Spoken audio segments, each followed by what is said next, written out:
বিশ্বের গণতান্ত্রিক রাজনৈতিক বিধি ব্যবস্থায় শেষ পর্যন্ত রাজনীতিবিদদের হাতেই রাষ্ট্র পরিচালনার ভার বর্তায়। তবে রাজনীতিবিদদের সফলভাবে রাষ্ট্র পরিচালনার ক্ষেত্রে দেশের বিশিষ্ট নাগরিকগণ তথা সুশীল সমাজ এবং পেশাজীবীদের ভূমিকা ও অবদান অনস্বীকার্য। বীর জনতার রক্তক্ষয়ী অভ্যুত্থানে 5ই আগস্ট মাফিয়ার পতনের পর দীর্ঘ দেড় দশকের অন্ধকার অতীত থেকে বেরিয়ে এসে পুনরায় গণতান্ত্রিক মানবিক বাংলাদেশ গড়ার এক অপার সম্ভাবনার দ্বার উন্মোচিত হয়েছে আমাদের সামনে। রাষ্ট্র, সরকার ও রাজনীতির গুণগত পরিবর্তনের লক্ষ্যে বিশিষ্ট জন এবং পেশাজীবীদের মেধা ও অভিজ্ঞতাকে কাজে লাগানোর জন্য বিএনপি সংবিধানে দ্বিকক্ষ বিশিষ্ট আইনসভা অন্তর্ভুক্ত করার প্রস্তাব করেছে।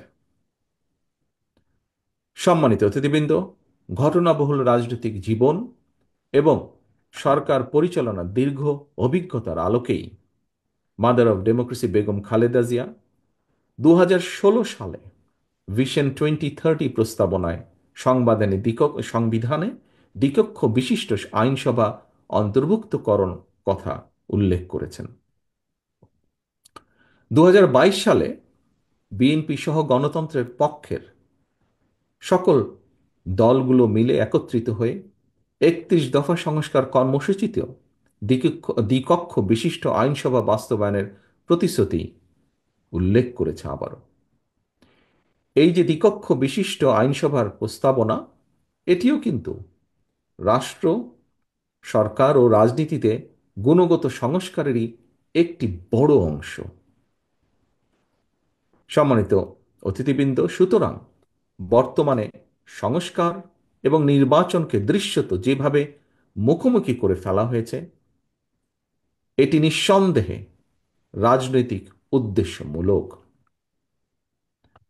সম্মানিত অতিথিবৃন্দ, যারা সংস্কার শেষ করার পর জাতীয় নির্বাচন অনুষ্ঠানের কথা বলছেন, তাদেরকে উদ্দেশ্য করে বলতে চাই, যেটি শেষ হয়ে যায় সেটি সংস্কার নয়। কারণ সংস্কার কখনো শেষ হয় না। সংস্কার একটি ধারাবাহিক প্রক্রিয়া।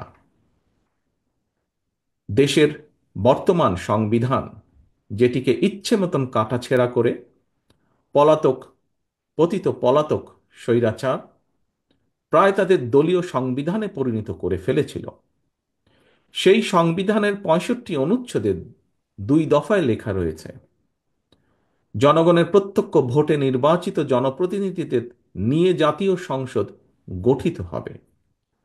সংবিধানে সুস্পষ্টভাবে উল্লেখ থাকার পরও পলাতক ফ্যাসিবাদী সরকারের আমলে সারা বাংলাদেশের মানুষ দেখেছে, বারবার সারা বিশ্ব দেখেছে, বারবার জনগণের ভোট ছাড়াই গঠন করা হয়েছিল জাতীয় সংসদ। পলাতক স্বৈরাচার সংবিধান মানেনি।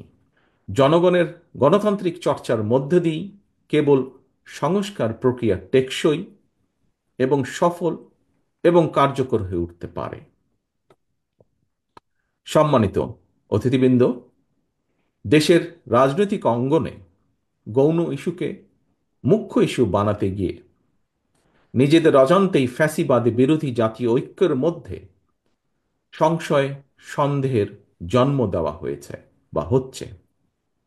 আমি অন্তর্বর্তীকালীন সরকারের দৃষ্টি আকর্ষণ করে আবারও বলতে চাই, সরকারের এমন কোনো পদক্ষেপ নেওয়া উচিত হবে না যাতে রাষ্ট্র এবং রাজনীতিতে পলাতক স্বৈরাচারের দোসররা পুনর্বাসিত হওয়ার সুযোগ পায়। পতিত স্বৈরাচারের দোসরদের হাতে এখনো রাষ্ট্র থেকে লুণ্ঠন করা, জনগণের পকেট থেকে লুণ্ঠন করা হাজারো হাজার কোটি টাকা রয়ে গিয়েছে। এমন পরিস্থিতিতে জাতীয় নির্বাচনের আগে স্থানীয় নির্বাচন হওয়ার অর্থ সারা দেশে ঘাপটি মেরে থাকা পলাতক স্বৈরাচারের দোসরদেরকে রাজনীতিতে পুনর্বাসনের সুযোগ সৃষ্টি করে দেওয়া।